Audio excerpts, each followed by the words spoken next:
The Center for Emerging Technologies, or CET, is a great success story here in Missouri and in St. Louis. It had some funding from the state, and when it was actually formed by my predecessor, Blanche Toohill, who was chancellor at the time, and also the vice chancellor for research, Nasser Ashadi.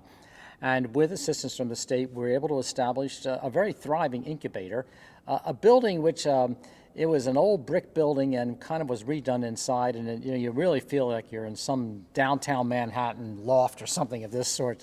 It just had a really good feel to it.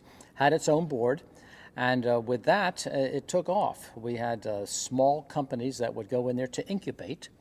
And with the incubation could start with faculty members with an idea from one of the universities in the area, whether it's Washington University, St. Louis University, or University of Missouri St. Louis, or people from the outside.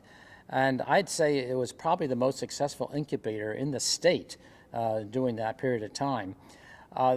It might seem a little strange that the University of Missouri St. Louis was running it, so to speak, because we're located up here in the wild woolly north in North County. But it's very quick to get down to the Central West End area, and actually it's going to be much quicker now when we get a new metro stop there, because we have 2 metro stops on campus. But it just made good sense, and we're an original partner with Cortex anyway, and so all of it kind of flowed together. And if you look at the boards of Cortex and CET, Center for Emerging Technologies, a lot of the same players were on both boards. Fast forward now, CET has been absorbed into Cortex.